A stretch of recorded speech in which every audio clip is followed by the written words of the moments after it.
Estamos hoy aquí reunidos para celebrar el comienzo de un nuevo año académico de nuestra Casa de Estudios, con la presencia muy especial entre nosotros del contador Enrique Iglesias.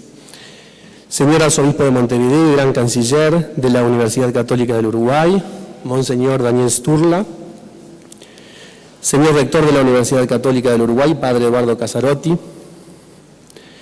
Señor Secretario de la Nunciatura Apostólica en Uruguay, Reverendo Dr. Matías Rotter, excelentísimos señores obispos, miembros de la Conferencia Episcopal del Uruguay, señor Rector de la Facultad de Teología del Uruguay, Monseñor Mariano Soler, señores representantes diplomáticos, señor expresidente de la República, señores ministros, señor representante del Ministerio de Relaciones Exteriores, señor representante del Ministerio de Educación y Cultura, autoridades nacionales y departamentales, señores rectores y representantes de universidades e institutos universitarios y demás instituciones amigas, señores vicerrectores, decanos, señores docentes, estudiantes y demás miembros de nuestra comunidad universitaria, señoras y señores, a todos muchas gracias por acompañarnos en esta noche. Damos inicio al acto académico en el que celebramos la apertura oficial de un nuevo año académico, con la Lectio Inauguralis o lección inaugural.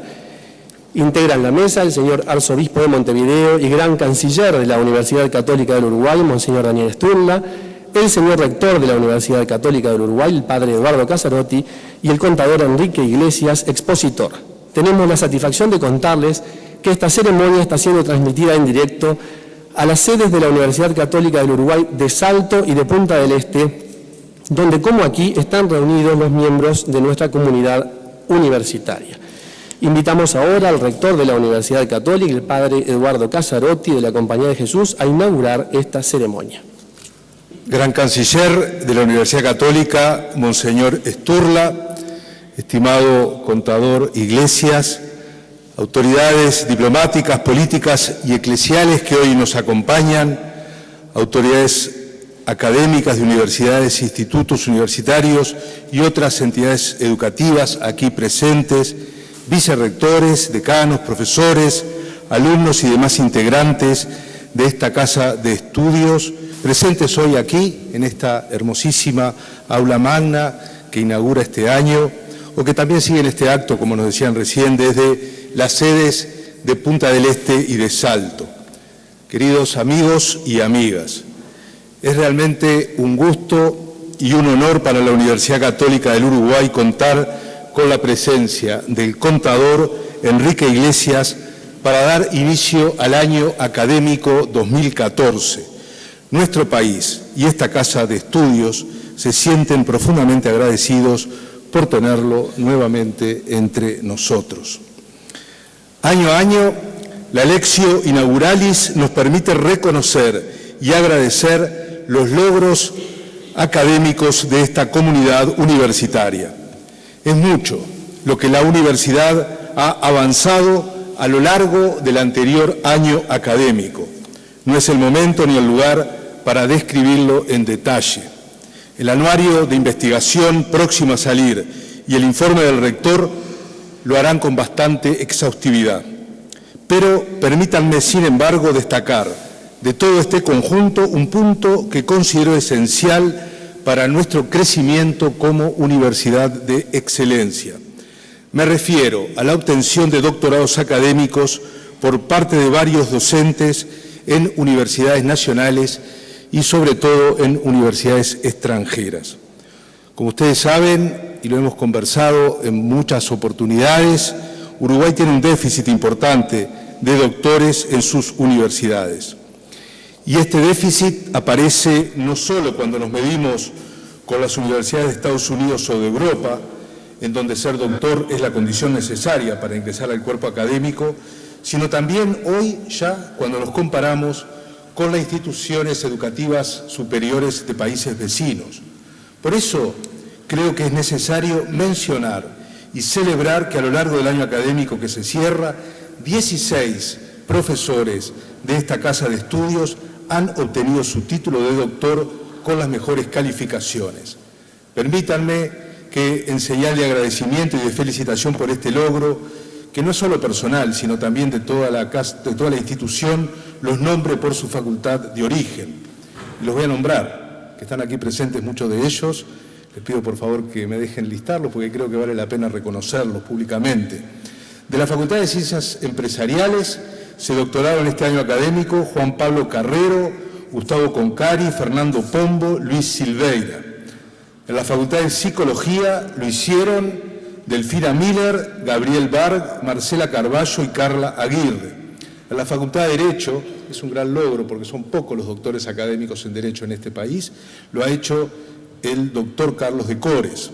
En la Facultad de Ciencias Humanas se ha doctorado también Rosario Sánchez, Ana Ribeiro, Santiago López Cariboni, Rafael Piñeiro, Ana Facioli y Carlos Romero. Y en la Facultad de Ingeniería y Tecnología lo ha hecho Paola Díaz. Realmente creo que ha sido un gran esfuerzo, no solo de ellos, sino también de las facultades. Y la verdad que propongo, creo que hay muchos de ellos aquí presentes, propongo que les demos en nombre de toda la comunidad universitaria un muy fuerte aplauso.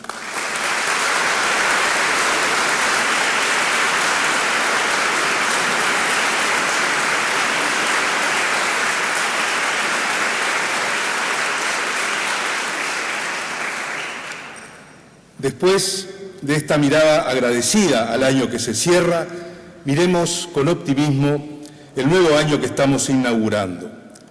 La Universidad Católica del Uruguay abre oficialmente en este día su 29º año académico. Ya próximos a cumplir 30 años de constante y fecunda actividad académica en el país, nos sentimos profundamente honrados de contar en esta apertura con la presencia amiga del contador Enrique Iglesias. No está de más recordar que quien hoy realizará la conferencia inaugural recibió en el año 2005, y si mal no recuerdo en esta misma aula magna y de manos del entonces rector Antonio Caña, la gran medalla de la Universidad Católica del Uruguay. Se trata, por tanto, de alguien fuertemente vinculado a nuestra comunidad universitaria. Mucho debemos decir de la persona y de la trayectoria humana y profesional del contador Iglesias. Pero no se trata hoy aquí de hablar de su persona, sino sobre todo de escuchar su palabra y atender a su reflexión. Ciudadano uruguayo nacido en Asturias, dice él de sí mismo. Ciudadano uruguayo de proyección universal, decimos todos nosotros, admirados por su incansable labor a favor de la comunidad internacional y en particular de la comunidad iberoamericana. Una labor sustentada en convicciones personales profundas, las de un hombre amigo del diálogo y de la paz, con la palabra justa para conciliar y tender puentes, con una mirada abierta y optimista hacia el futuro, con la paciencia necesaria para no bajar los brazos ante las dificultades que toda tarea de proyección internacional, de articulación de naciones y de construcción de redes siempre presenta. Las responsabilidades asumidas como canciller de la República, como presidente del Banco Interamericano de Desarrollo, como primer secretario iberoamericano, por mencionar solamente lo que todos conocemos, y las distinciones recibidas, en particular, y las menciono quizás porque son las más famosas, la Legión de Honor de Francia, el Toisón de Oro recibido de manos del rey Juan Carlos hace pocos días atrás. Estas distinciones y estas responsabilidades no hacen otra cosa que confirmar este espíritu de construcción y de articulación que lo inspira. Siempre he tenido confianza en el hombre y nunca he perdido la esperanza en el logro de estos objetivos. Esta frase, dicha por don Enrique en enero del 2010, cuando le fue otorgada la Legión de Honor, resume bien la convicción que lo habita. Es esta confianza y esta esperanza la que hacen que muchos de nosotros salgamos de sus conferencias con una visión más abierta del mundo, con una mirada más optimista de lo que es posible hacer y con la certeza que las dificultades no deben nublarlos en la transformación de las realidades que nos rodean. Me ha pasado a mí siempre. De cada conferencia he salido diciendo, es posible lo que me parecía difícil de hacer. Antoine de Saint-Exupéry afirma en su ya viejo libro Tierra de Hombres una frase que Iglesias ha citado en varias oportunidades. Ser hombre es precisamente ser responsable, es sentir, colocando su propia piedra, que se contribuye a construir el mundo. Ser responsable, colocar con sencillez, pero también con valentía, la propia piedra, construir con confianza, pero también con paciencia y con tesón, un mundo mejor donde vivir, expresan sin duda y muy bien la trayectoria de servicio que Iglesias ha realizado en las diversas tareas públicas a lo largo de tantos años. Estimado contador Enrique Iglesias, ayer conversaba con un graduado de esta universidad sobre la necesidad que tenemos en Uruguay de jóvenes profesionales con vocación de servicio público. Nuestro país necesita más hombres y mujeres como usted, comprometidos con la tarea pública, de mirada amplia, constructores de puentes, con confianza y con paciencia a la hora de edificar el futuro. Realmente, en nombre de esta comunidad universitaria, le doy gracias por el testimonio de su vida. Es su trayectoria de varias décadas la que hoy nos inspira a pensar el futuro. Su reflexión, abriendo el año académico 2014, nutrirá y estimulará sin duda nuestra propia tarea. Gracias por estar hoy aquí con nosotros. Sin duda que esta es su casa. Sépase especialmente bienvenido a esta universidad que tanto lo aprecia. Muchas gracias.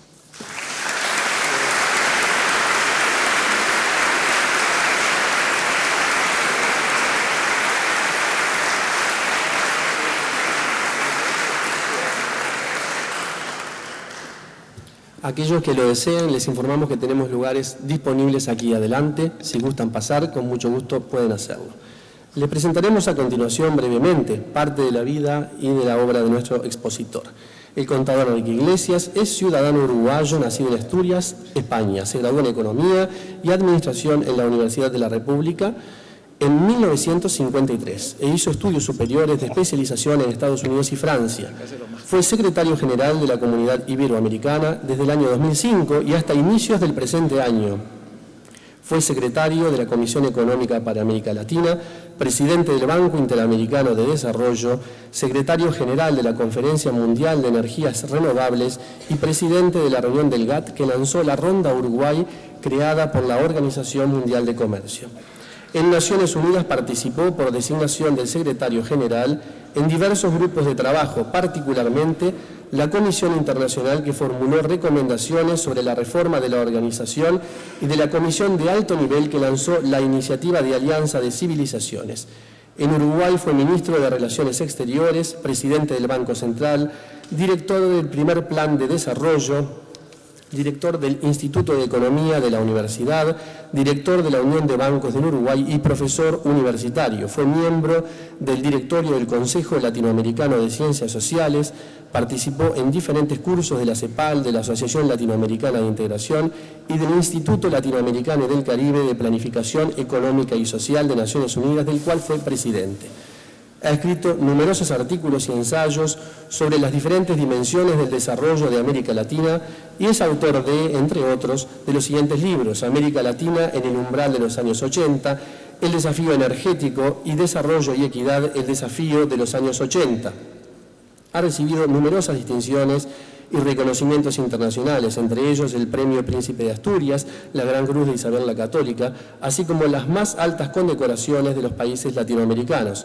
Recientemente, el rector hacía mención que el rey Juan Carlos de España lo condecoró con la Orden del Toisón de Oro, creada para reconocer las más nobles virtudes e ideales caballerescos.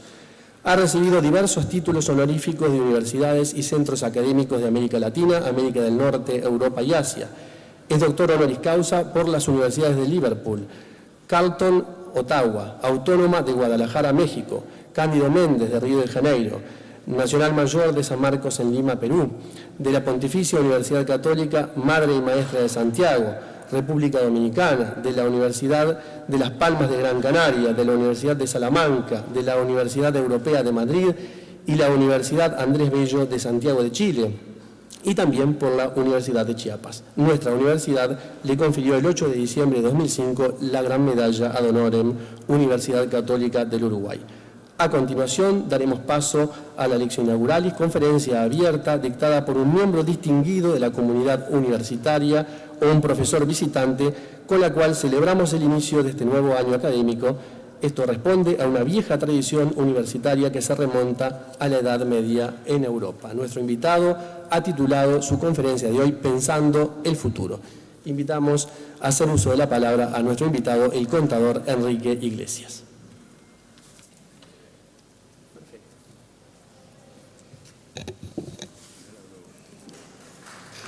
Muchas gracias.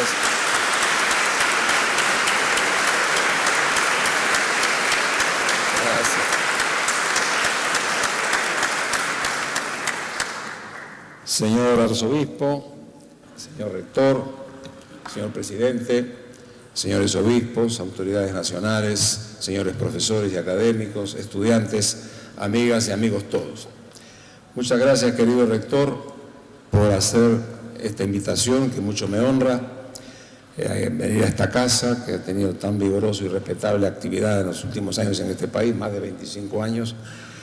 Creo que para mí es siempre muy grato estar en ambientes universitarios por una razón muy simple. Yo toda mi formación la tuve en la Universidad de la República, donde aprendí a investigar, aprendí los conceptos profesionales, aprendí a enseñar, y siempre es refrescante de alguna manera recibir este tipo de invitaciones que son gratas por muchos motivos, pero sobre todo porque obligan a reflexionar y a pensar sobre las cosas que hoy nos preocupan.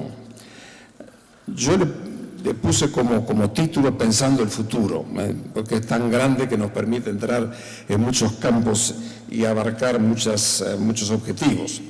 Seguramente no habrá nada nuevo en lo que les voy a contar, sino pónganlo ustedes un poco como producto de una experiencia personal muy abundante y que se la debo a mi país, que me dio todas esas oportunidades dentro del país y fuera del país, y por tanto es nada más que una contribución personal a cómo estoy viendo hoy las situaciones en tres grandes campos, todos ellos, como digo, breves.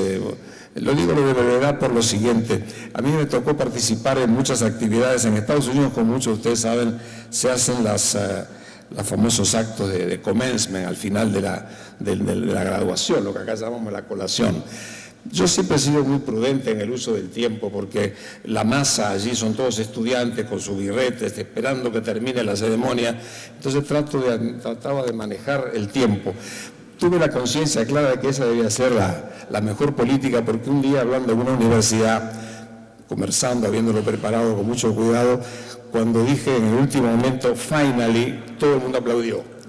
Entonces, yo digo, lo mejor es entonces tratar de mantener sobriedad en el uso del tiempo.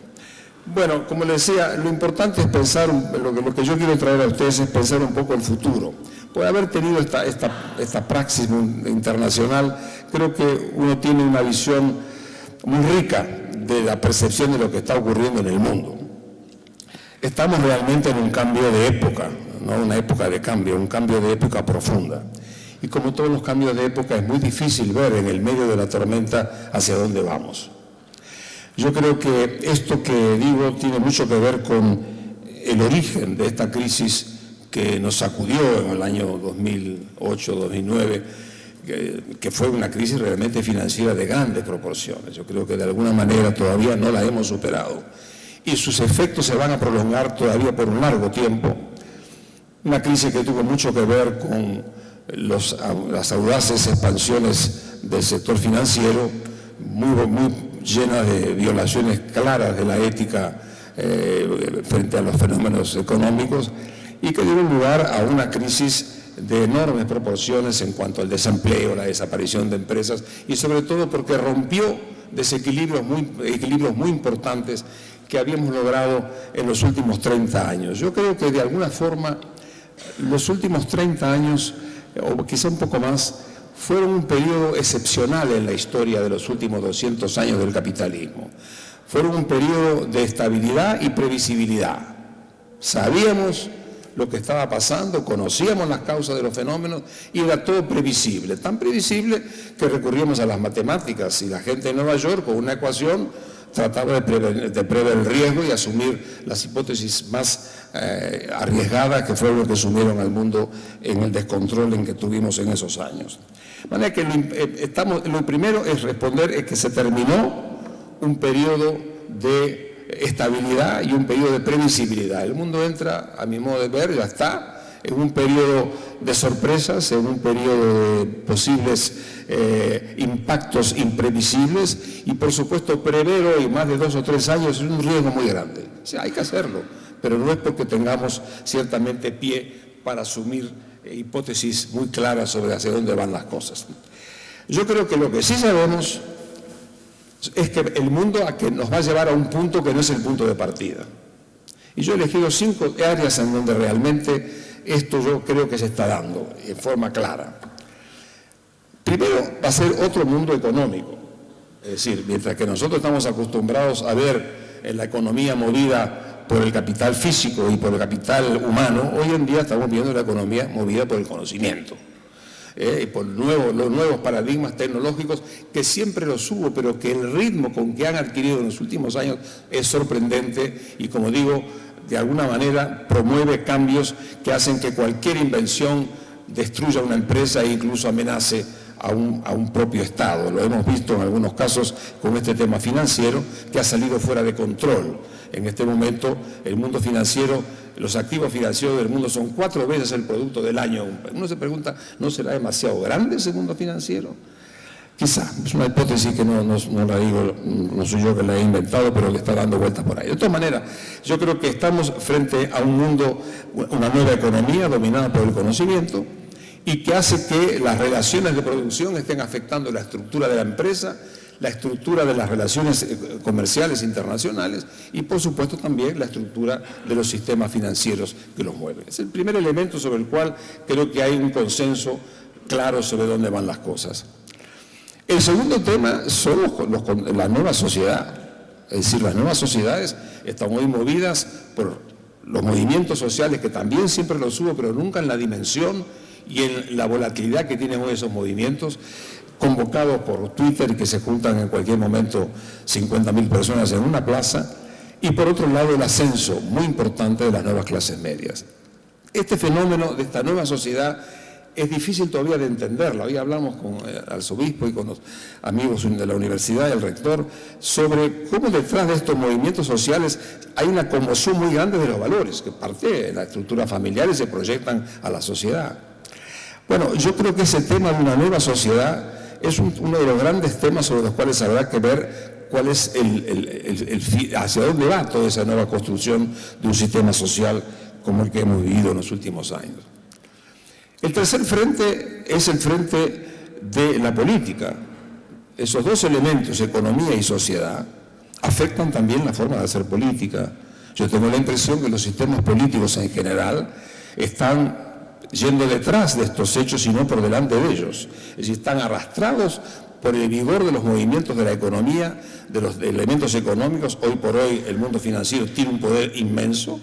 La verdad está que lo estamos viendo en los hechos, pero además porque también de alguna forma la propia sociedad tiene demandas y tiene formas de expresarse y de comunicarse que nunca conoció el sistema político con que nos estamos moviendo. Eso significa que de alguna manera la forma de hacer política, la forma de manejar y administrar los partidos políticos y las relaciones sociales está profundamente influida por estos cambios que de alguna manera provienen de estas mutaciones que estamos viendo en el mundo de hoy. El cuarto frente, que creo que también está siendo hoy puesto arriba de la mesa, es el de relaciones internacionales. El mundo está enfrentando la transferencia de poder más grande, de poder económico más grande de la historia del planeta, del occidente al oriente y al sur. Este es un fenómeno de inmensas proporciones que todavía está evolucionando y que forma parte de un serio impacto sobre las relaciones que históricamente hemos tenido en materia política. Yo tengo el ascenso de China en este momento al poder económico mundial. Hoy por hoy, la gran fábrica del mundo, como se ha dado a llamar, es una fuerza impresionante en la historia de la humanidad, en todo sentido, en lo social como en lo económico, pero también en lo político. Porque esa fuerza importante va a tener impacto no solamente en las relaciones políticas, ya lo está teniendo y en qué forma. En algún momento será también en las relaciones militares. Es decir, que de alguna manera el reacomodamiento, de alguna forma, de las relaciones internacionales es uno de los grandes desafíos del futuro de la humanidad. A eso se agrega el sur, los BRICS, como se han dado, donde también está China, pero se agrega la India, es el Brasil, es el Sudáfrica, es México, son los países que están en este momento emergiendo con una fuerza importante y que de alguna manera alimentan relaciones económicas desconocidas hasta el presente y que forman estructuras de poder que de alguna manera cuentan. Hoy por hoy ningún problema económico puede resolverse sin contar con la participación activa y la opinión de estas fuerzas nuevas que hoy operan en lo social. Economía, sociedad, política, relaciones internacionales.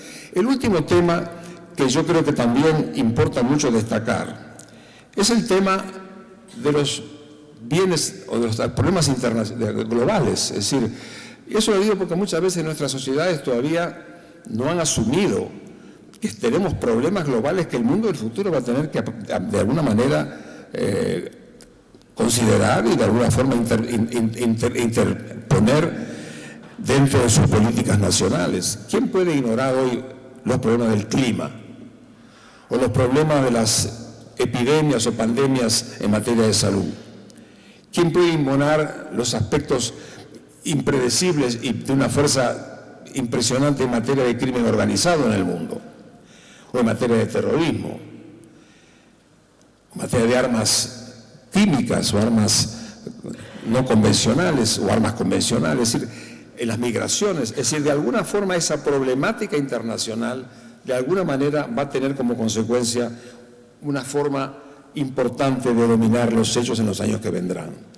Yo señalo estas 5 cosas que son conocidas, no estoy diciendo nada nuevo ni pretendo hacerlo, pero sí lo que creo es que el mundo del futuro va a tener que replantearse esas relaciones, lo cual va a llevar mucho tiempo. Yo siempre digo que la crisis del 30 termina realmente en el año 1955 y se pasaron 2 grandes guerras en el medio, con muchas veces. No digo que el mundo tenga que pasar por eso, ni mucho menos, creo que tenemos más sabiduría en este momento, pero sí pienso que de alguna manera estamos enfrentados a una realidad que significará reconocernos dentro de una dinámica de cambio, de imprevisibilidad y una tendencia muy preocupante de mi modo de ver, que es la tendencia a la fragmentación en el mundo.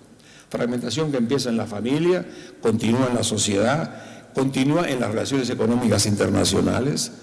Hoy por hoy el comercio internacional, aquí en Punta del Este, partió en el año 1986, la reunión del GATT, que creó la Organización Mundial de Comercio. Todos apuntamos con fervor casi religioso a la apertura del comercio mundial como un tema muy importante.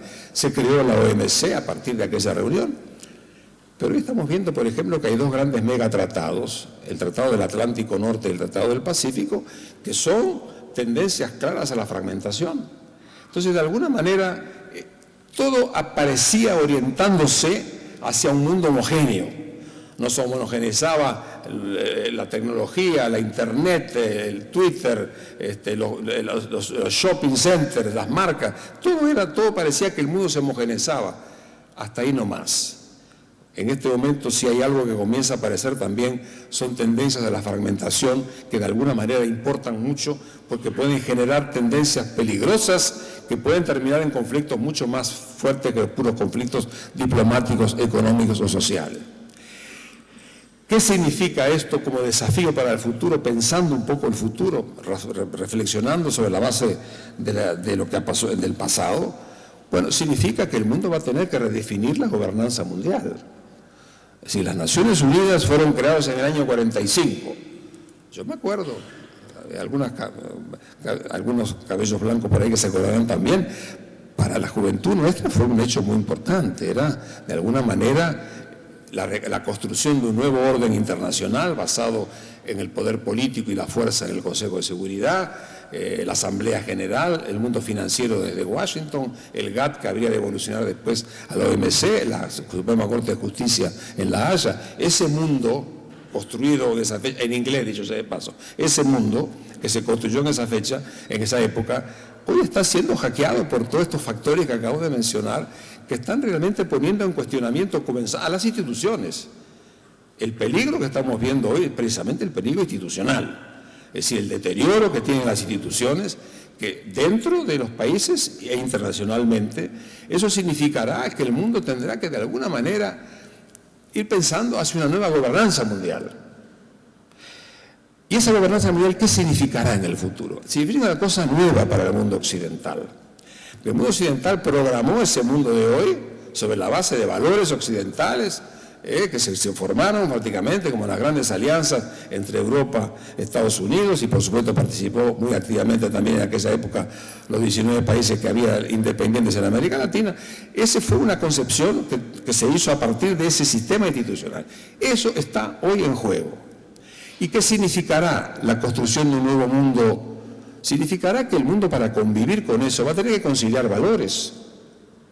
Los valores occidentales no son necesariamente los valores orientales, ni en lo político, ni en la forma de la relación Estado-mercado, ni en el papel de los derechos civiles y aún mismo de los derechos humanos.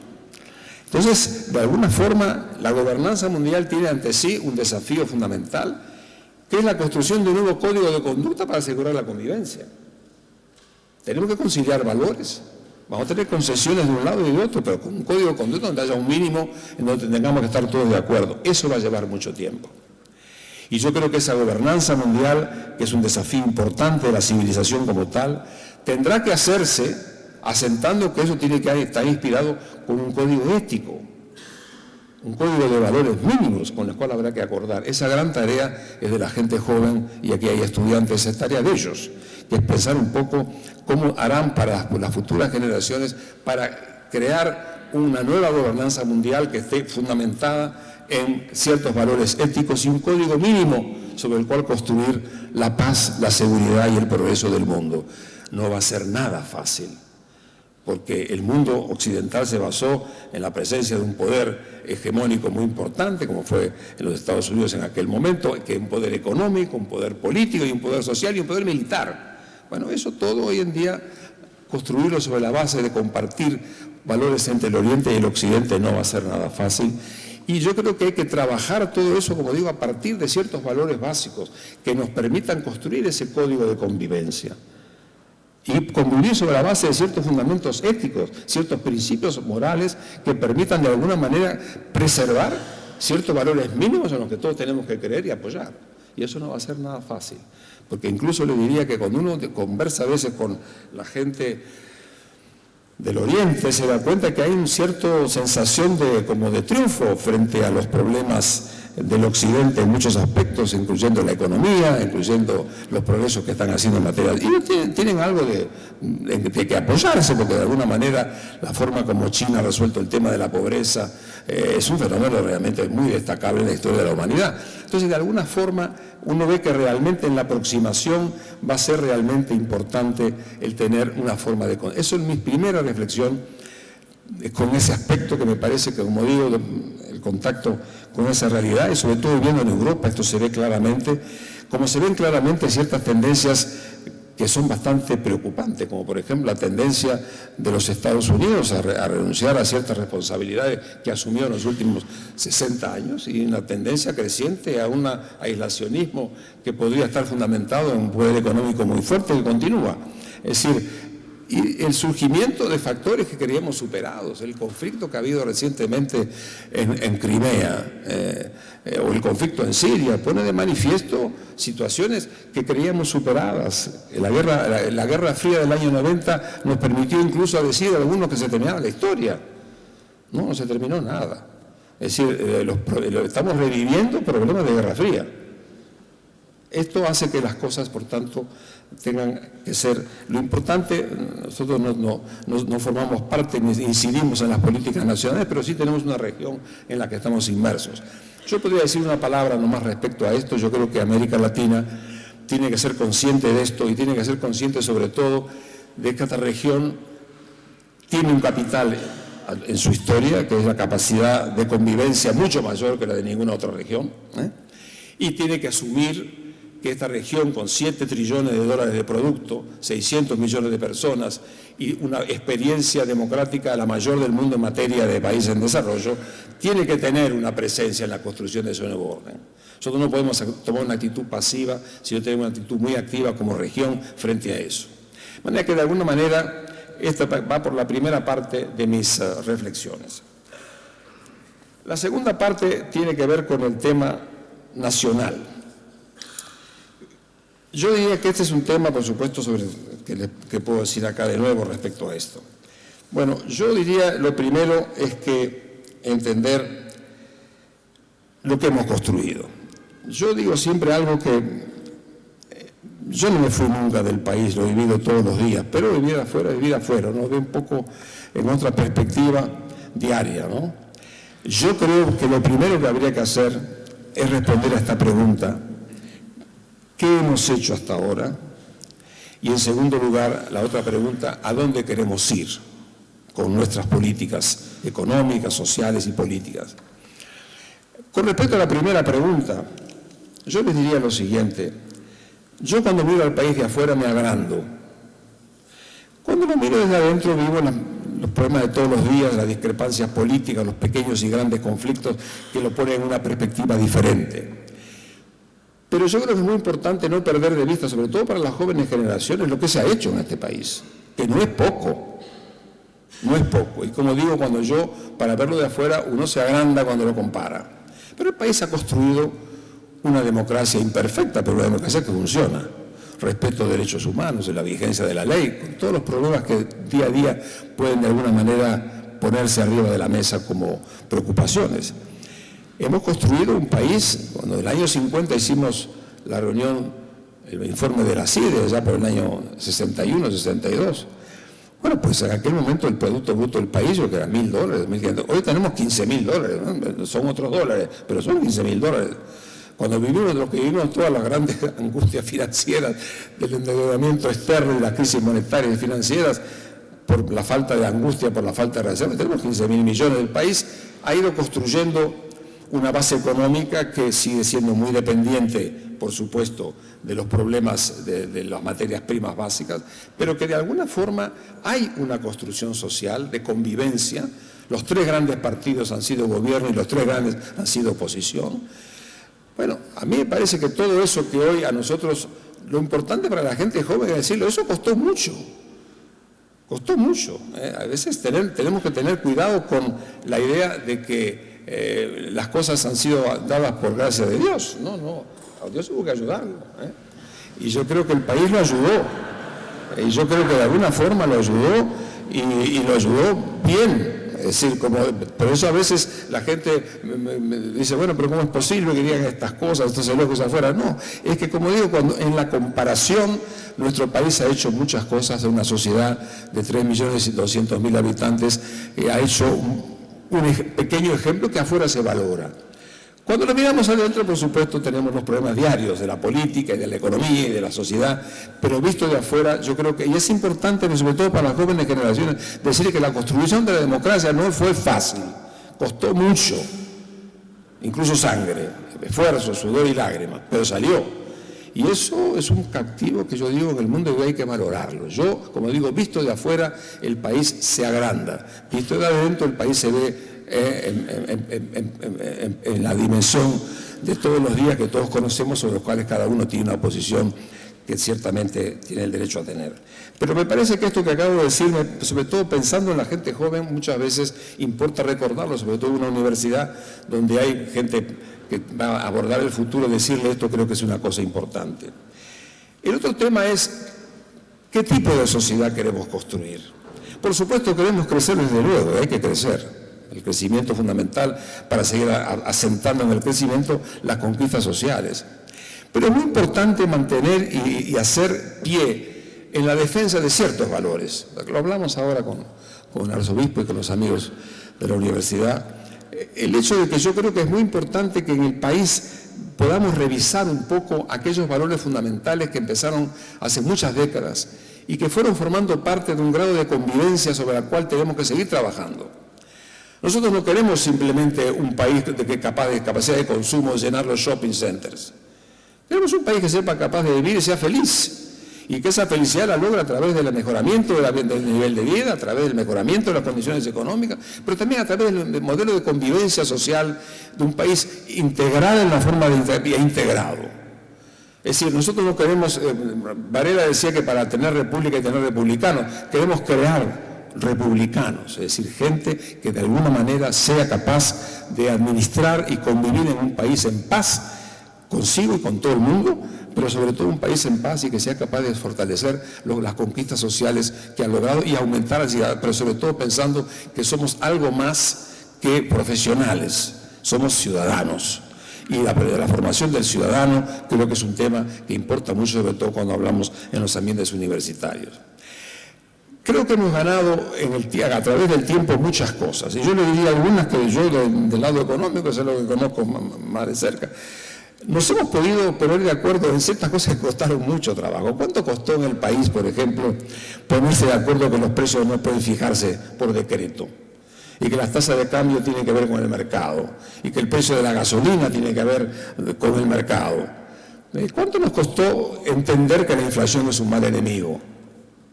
Mal enemigo, la inflación, y que de alguna manera es capaz de alterar la vida de las sociedades. ¿Cuánto nos costó entender que teníamos que de alguna manera diversificar el espectro exportador? El país no puede seguir simplemente viviendo en las exportaciones de materias primas. Tiene que tener otras cosas y lo ha venido logrando. Y eso se logra con la diversificación del sistema productivo para perder los riesgos que tiene de depender de las materias primas del mercado internacional. Y así sucesivamente hemos tenido una serie. ¿Cuánto nos entendió entender que el Banco Central tiene que ser un organismo responsable? Todo ese tipo de cosas yo creo que forman activos. Costó mucho. Yo viví muchas de las crisis en este país. Eran terribles aquellas crisis. Hoy en día nadie se acuerda del Fondo Monetario. Pero nosotros recordamos muy bien las negociaciones, ¿verdad, presidente?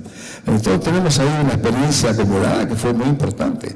Entonces yo digo que esas lecciones que también dejó la experiencia dejaron capitales de tomar conciencia de cuáles son los hechos que realmente importa defender y que hoy son activos que tenemos por delante. ¿Cuáles serían de alguna manera los grandes desafíos? En esto creo que nuevamente no voy a decir nada nuevo, pero claramente el país ha tenido junto con estos avances ciertos logros muy importantes, las revoluciones tecnológicas en el agro, el ingreso dentro de las actividades de servicios, las oportunidades que tiene el país hoy de diversificación exportadora en decenas de países a través de todo el mundo. Todo eso es un capital importante y sobre todo la gestión macroeconómica. Desde la recuperación democrática hasta ahora ha habido una cierta uniformidad en cuanto a la conducción macroeconómica, que es un gran capital, que no hay que perder. Y eso pasó con los 3 partidos que tuvieron en el país. Es muy importante. La macroeconomía no se puede jugar con la macroeconomía. La macroeconomía no es ni derecha ni izquierda. Es el sentido común, es la administración sana y sobria de los negocios públicos. Eso yo creo que con distintas alternativas, pero lo hemos ido logrando. Y yo creo que de alguna manera, a partir de ahí, ¿cuáles serían hoy los grandes frentes sobre los cuales yo diría el país tendría que asentar una economía sólida, pero al mismo tiempo un avance social? No sabemos todo, pero el primer problema es mantener la vigencia de macroeconomías sólidas dentro del país. Y eso significa la buena gestión presupuestaria, la buena gestión monetaria, la buena gestión de la apertura externa, todo eso que de alguna manera significa la macroeconomía hay que mantenerla, cualquiera sea la orientación política o el partido que esté en el poder. Yo creo que eso es un tema sobre el cual no hay, a mi modo de ver, discrepancias en el país, y yo creo que de alguna manera habrá discrepancias, pero hay que mantener el rumbo en esa dirección. El segundo gran frente es la educación, también lo hablamos antes de entrar a esta sala. Gran tema, ¿verdad? ¿Cómo hemos perdido posiciones en América Latina respecto al tema? Es un tema doloroso, pero no hay país educado que sea un país pobre. Y nosotros, si queremos acceder a los límites, pasar un poco a la categoría de país, entre comillas, desarrollado, tenemos que tener un sistema educativo que sea de alta calidad, y eso significa reformas importantes. Cuando nosotros leemos las cosas, la cantidad, el país tiene un stock de gente pensando muy grande. Yo le confieso que eso me interesó mucho. En el año 71, cuando empezamos a hacer los informes, era así, había muy poquita gente, hay decenas de gente pensando, escribiendo, publicando. Eso es un capital muy grande que hemos tenido cuando no teníamos antes. Entonces yo digo, y cuando uno lee las propuestas se da cuenta que en el fondo, en buena medida hay un amplio consenso de lo que habría que hacer. El tema es cómo hacerlo. Ese es el tema, y ese es un tema político. Tema de consensos nacionales. El país debería asentar en la educación un tema importante de decir, bueno, en este tema realmente la sociedad uruguaya se pone de acuerdo en que esto es lo que hay que hacer, y eso debe ser un pacto que involucre al sector de los profesores, al sector político, a los dirigentes empresariales, porque detrás de eso nos va la vida con respecto al futuro de este país. El gran problema del Asia, en el fondo, no fue simplemente una estructuración económica muy especial en la relación Estado-mercado, ha sido fundamentalmente el gran avance que han hecho en materia educativa. Yo creo que esto es el tema que realmente mira al progreso que pasaron estos países. Entonces, ese es un segundo punto sobre el cual creo que no hay muchas discrepancias en lo que hay que hacer. El tercer punto es el tema de la productividad. O sea, nosotros hemos vivido en los últimos años un gran activo, que es el activo internacional de China. China se convirtió para nosotros en un factor muy importante. Con una macroeconomía ordenada y un impacto especial como que ha tenido en los precios de las materias primas, es natural que el país haya tenido un crecimiento muy importante. Bueno, eso yo creo que tiene que ser acompañado por algo más, que es un poco la incorporación masiva de la tecnología y de la innovación en todo el sistema productivo y en el sistema social. La innovación no es solamente un problema de la economía, es un problema también de la sociedad y de la forma de hacer políticas sociales. De manera que el tema de la productividad, que abarca todos los temas conocidos, como son la infraestructura, como son las políticas de estímulo y sobre todo la creatividad en materia empresarial, todo eso forma parte de un gran capítulo que también hay un consenso generalizado. El otro gran tema, yo creo que es el Estado, la reforma del Estado. También sobre esto se conversó mucho. Hay bolsones de competitividad, según lo veo yo, hay bolsones de productividad mejorada en el Estado. No todo el Estado está en el paquete, pero ciertamente el gran desafío está en la reforma del Estado para entender qué Estado para el mundo que nos toca vivir. ¿Qué Estado para estos nuevos desafíos que tenemos por delante? Eso significa un cambio muy importante en el servicio civil, en la remuneración también, ciertamente, pero hay ahí un factor sobre el cual yo creo que vale la pena reflexionar esto como uno de los grandes desafíos que tendrá que haber que motorizar del mundo del futuro. Creo que las políticas sociales también importan destacarlas. Es decir, la política social no solamente como un mero ejercicio de distribución, como un ejercicio de distribución que estimule, que cree, que de alguna manera busque la forma de asentar en las políticas sociales no solamente el mejoramiento de la calidad de vida, sino la capacidad de crear en el país más riqueza y más oportunidades para el futuro. Y las relaciones internacionales. Aquí, como decía, el tema también lo he conocido muy de cerca, sobre todo cuando acompañé al presidente Sanguinetti en la Cancillería. Bueno, pues ahí hay un tema. Nosotros formamos parte de una realidad regional en la que estamos. Y nosotros además tenemos sobre este tema que sé que está en el debate nuestro todos los días, estamos en el centro neurálgico. Si hacemos con un compás un ciclo de 2.000 kilómetros, metemos adentro más del 50% de la producción de toda América Latina. Estamos con la parte más dinámica del Brasil, con la parte más dinámica de la Argentina. Esa es una realidad. Y esa es la geografía. Y la geografía es la madre de la historia. Nosotros, ¿qué nos ofrece esa? Digo esto porque estoy pensando en los problemas de las relaciones internacionales vinculados con la integración. Bueno, nos ofrece algo muy importante para nosotros, que es, nosotros, como digo, no podemos seguir dependiendo exclusivamente de la venta de materias primas. Tenemos que entrar en áreas, ya lo hemos hecho en algunas actividades, pero la entrada en las cadenas de valor de las empresas es muy importante. El mundo de hoy no es el mundo tanto de las empresas que producen, las empresas que van formándose a través de todo el planeta y forman esas inmensas cadenas de valor. Las cadenas de valor que se pueden crear en el sur de América nos dan una oportunidad significativa para nosotros. Y eso es por qué yo creo que de alguna manera la integración tiene sentido. Ciertamente que hemos vivido, como dice Félix Peña, la cumbre de los encantos y desencantos. Creamos la LAL, que se vino para abajo, la LAL, creamos el Grupo Andino, se vino para abajo, ahora creamos el Mercosur y lo estamos viendo bajar también. Es triste que de alguna manera la experiencia de América Latina sea esa. Cuando yo miro lo que han hecho otros países y veo que América Latina todavía tiene solamente el 19% de sus exportaciones en la región, digo, ¿qué nos ha pasado? ¿Por qué razón no hemos sido capaces de construir, no una cosa a la europea? Yo creo que a nosotros se nos fue la mano queriendo imitar a Europa.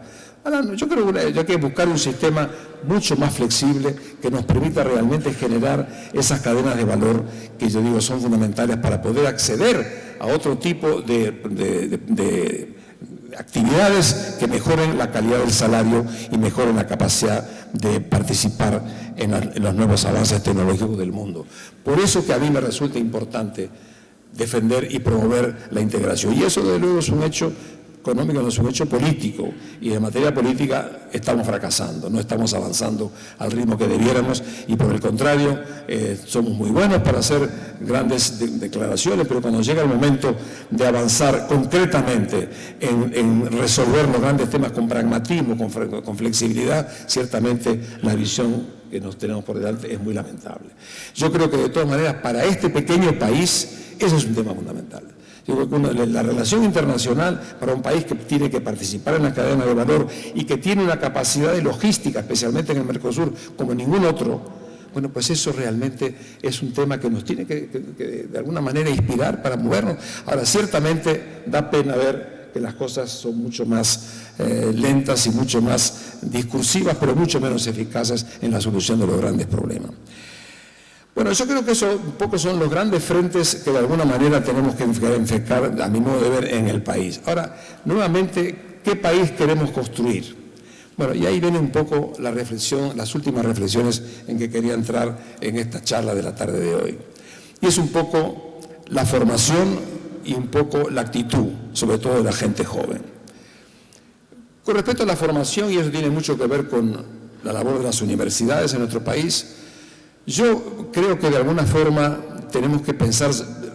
Participé en la Universidad Católica de la Argentina, en la Escuela de Negocios, ha hecho una reflexión sobre estas cosas muy interesantes, tratando de ver qué estamos formando nosotros, qué estamos preparando cuando formamos a las jóvenes generaciones.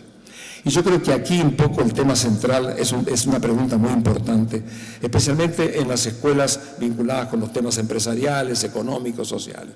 Bueno, yo creo que aquí nuevamente el tema es el siguiente. Me parece que tenemos que pensar que tenemos que mejorar la calidad de la enseñanza sin duda alguna, que tenemos que asegurar la enseñanza, que el aprendizaje permanente, dada la mutación que tiene hoy los hechos sociales y económicos, eso también es verdad. Pero yo creo que en el fondo el tema central es preguntarse siempre si estamos formando, además de técnicos y de profesionales, si estamos formando realmente verdaderos ciudadanos y líderes en el mundo social que nos toca vivir. Yo creo que ese es un tema que hace que la enseñanza deba ser integral, en el sentido que abarque no solamente una visión puramente científica o académica, sino que tiene que tener una visión humana, humanista, es decir, una visión vinculada a entender el papel del líder que surge de las universidades y que va a formar parte de la empresa, de la academia, de la vida política o de la vida económica. Eso me parece que forma una pregunta permanente. ¿Qué tipo de profesionales vamos a formar en esas condiciones? Digo esto porque muchas veces, por ejemplo, una de las cosas que se discutía en la Argentina sobre la forma de enseñar era exactamente el siguiente: lo que ha significado la introducción de las técnicas cuantitativas en los análisis económicos y sociales. Muy importante, como el termómetro que permite medir la temperatura, pero no es el que va a resolver la temperatura. Y yo creo que en el fondo hemos logrado a veces creer que con la introducción de elementos cuantitativos en la enseñanza estamos de alguna manera compitiendo con la física. Los fenómenos sociales no son físicos, son fenómenos sociales, humanos. Y yo creo que de alguna manera, por eso que yo creo que en la formación de estas jóvenes generaciones, mirando el panorama del mundo y los grandes desafíos sociales y políticos de nuestro país, yo creo que tiene que estar vinculada a esta visión un poco general, abierta, que signifique de alguna manera tener dentro de esa enseñanza las componentes que permiten formar al ciudadano, al líder político, al líder social. Yo creo que eso es una reflexión muy general y que surgió, como le digo, me surgió en los debates que he visto en la Argentina sobre este tema. Y por último, el tema de la gente joven, como hay estudiantes aquí, ya está la cátedra, la lección inaugural. Yo creo que vamos a decir con respecto a la juventud. Yo creo que la juventud tiene, por supuesto, la gran responsabilidad de ser los líderes del futuro en el mundo y en nuestro país. Yo creo que lo que yo le diría a los jóvenes en este momento, lo primero es ciertamente recibir una educación de calidad y dedicarse a ello es muy importante. Pero es muy importante también para la gente joven tomar conciencia, como yo decía, respecto a lo que es el país, tomar conciencia del privilegio que significa hoy el acceso a la educación en el mundo moderno, que no es un privilegio universal. Es decir, las juventudes de hoy son juventudes privilegiadas en cuanto a la capacidad de conocimiento, a los instrumentos de que disponen para aprender, a la forma de viajar y conocer el mundo. Todo esto es un inmenso privilegio, pero eso no es el resto del mundo. La juventud es hoy en el mundo, como decía un sociólogo brasileño, está sometida a dos grandes peligros, el peligro de sobrar y el peligro de morir. El peligro de morir porque las grandes juventudes de hoy son los que alimentan los movimientos terroristas, los fanatismos religiosos, los fanatismos nacionalistas. Todo eso forma parte de una juventud que está hoy embarcada en el mundo. Yo veo lo que es la juventud recorriendo el Mediterráneo para llegar a España desde África o para llegar a Italia desde África.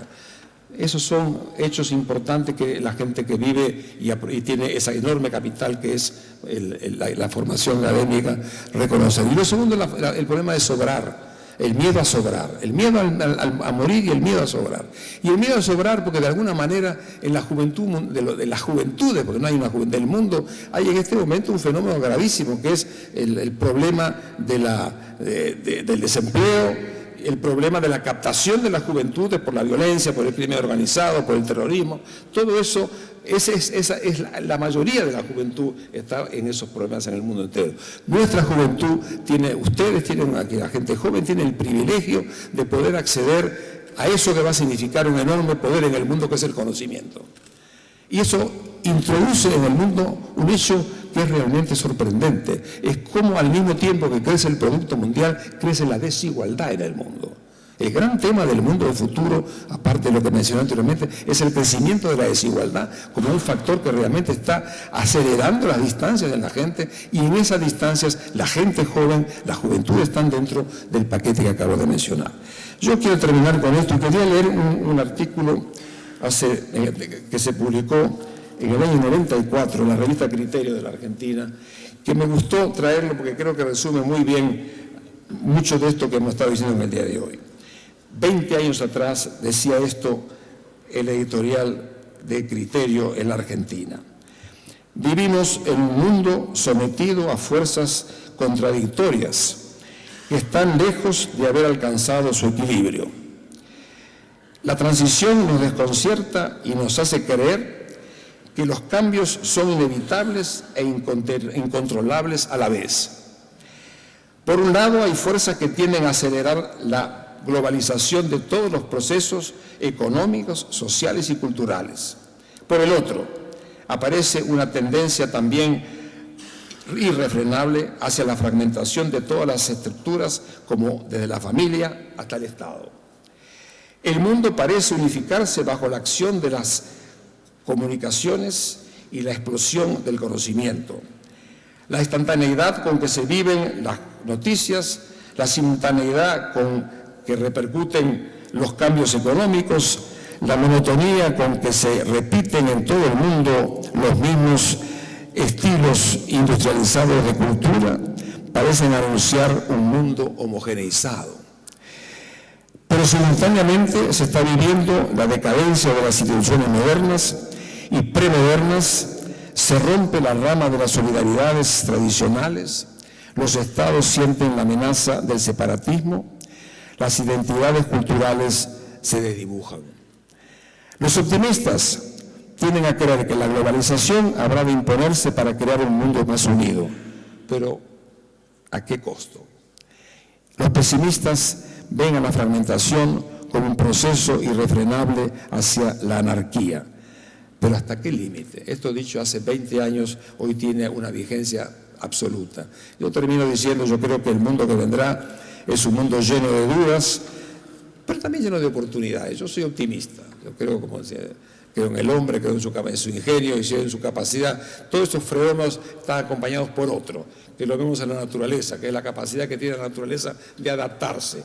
Yo creo que de alguna manera la sociedad se va a ir adaptando a estos desafíos, pero hay que estar preparado. Lo que no se puede estar es dejar que esto sea librado simplemente a la improvisación o a los debates estériles o a las confrontaciones que no llevan a ningún lado, cuando en el fondo tenemos que tener un mínimo de consenso, y ese mínimo, Monseñor, lo marca la ética, el compromiso con los valores fundamentales en los que creemos, con lo que construimos, lo que hemos logrado hasta ahora y lo que vamos a construir, lo que falta en los años que vendrán. Muchas gracias.